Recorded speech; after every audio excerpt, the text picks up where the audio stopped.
So again, we are here live tonight, and Nancy joins me. Nancy, I really appreciate you being here. And this is probably the first time we've been together since Dancing with the Stars concluded. And we have not discussed this case yet. No. And I know you have very strong feelings about it. Let me address the doctor shopping issue. Do you think that's the problem here, that that's what led to her demise? Well, I don't think it was doctor shopping in the traditional sense of doctor shopping.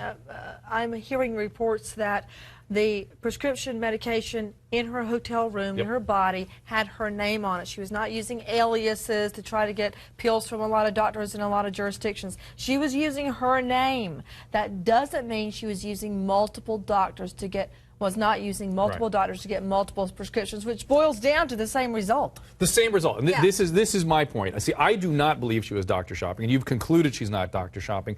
My thing is, today, you don't need to doctor shop because, look, she had 3 benzodiazepine medication allegedly in her bathroom. Valium, what's called diazepam, Xanax, a short-acting version of Valium, and lorazepam, a longer-acting version of Valium. I asked Sanjay Gupta this today on Anderson Cooper. There's not a condition on earth where you should be having those 3 medications.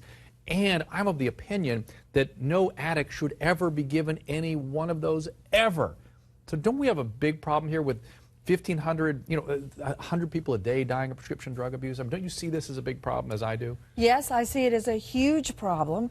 And what I don't understand is why doctors, look, it was not a secret. Whitney Houston had discussed it publicly, that she had used drugs. I mean, what were these doctors, hiding under a rock? Right.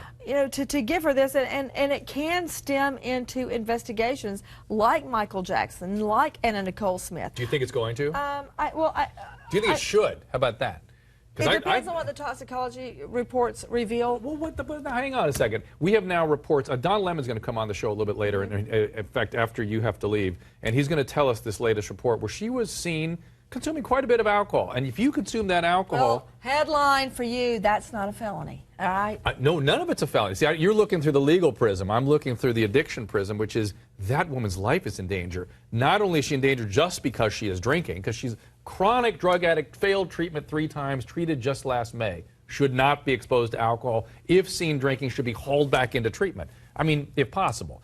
You give that person some benzodiazepines, they're going to stop breathing.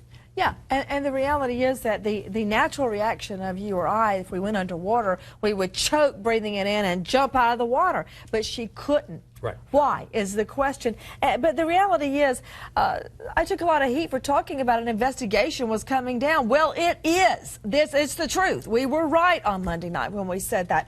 But I think a lot of people are misinformed and simply don't understand the system.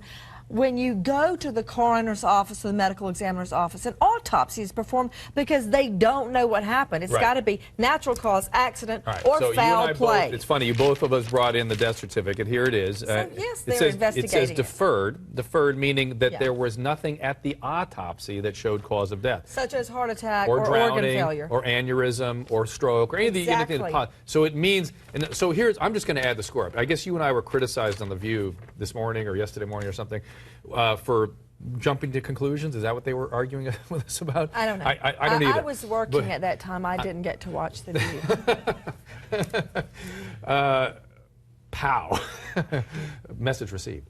But the fact is that here, I'm an addictionologist, okay, and if one of my patients had died with pills in the room, seen drinking, with a deferred autopsy result, there'd be no doubt in my mind what the results were going to be. It's going to be a drug-related death. Now, I don't care how much is found in her system, drugs contributed to the demise. In my opinion, I may be wrong. Dr. Drew, that it is not heart attack, internal organ failure, death by drowning. That would be on there. That's right. So that's not on there. Right. So we're waiting for toxicology. Yeah. Now, what do you think about this, Dr. Drew? What if there was, for instance, a heart attack and they're waiting on toxicology results to tell us that's why she had the heart attack? That would have made sense also. That certainly happens. And even if they'd said, coronary artery disease with myocardial infarction on here, I would still bet that they were going to find a positive toxicology. I would. It's the thing that drives me absolutely out of my mind, Nancy, and it's why I'm getting very aggressive on this program, and I seem to be yelling all the time from my position here, that the people around her didn't realize how much her life was in danger when they all went, she looked great, she was out toasting with champagne. That's a woman that failed drug treatment 3 times. Believe me, in drug treatment, they were not telling her, oh, just moderate your alcohol use. They were saying abstinence. You are going to die if you keep drinking. I guarantee she heard that 1,000 times. And why people around her didn't know that, didn't pull her in, kills me. And why people that I try to communicate this to can't quite get their head around it. They're starstruck. But it's not just that, Dr. Drew. In ordinary families like mine, like your next door neighbor and your families, everybody knows someone with an addiction problem. Yes. And everyone's so fearful. They're afraid that if you confront them, then they'll reject you and you'll never be able to reach them again. Right. And that, to me, to back away from that confrontation because of fear of your own hurt feelings, you're not caring enough about that person. And she wasn't just drinking. In the days, in that morning, apparently, she was talking about how they were watering down her drinks at the pool and getting very upset about it. That's what I know Don Lemon reported that on your program. What do you think? Some waiter is going to say, Miss Houston, I've read in the Inquirer that you have a drug problem. Right. I really don't think you should drink. That's not going to happen. But maybe that guy, there's a male companion that was, there she is right there, that was at the pool, apparently at the Beverly Hills Hotel, Beverly Hilton, I guess that is. And maybe the male companion was trying to control her consumption. Maybe that was it. I'm going to throw to something here where where Whitney Houston spoke to Oprah Winfrey about the death of Michael Jackson. I want you to hear this because it's kind of eerie. Check this out from Harpo. I knew he was on painkillers at one time. Mm-hmm. I didn't know how far and how deep it was. Mm-hmm. I just remember doing the anniversary special, 30th anniversary. I remember looking at Michael. I remember looking at myself. That's when you were so bone bent, you were frail. I was getting scared. Looking at him? Yeah. Mm-hmm. And then I could see myself, I was looking at myself going, no, I don't want this to be like this.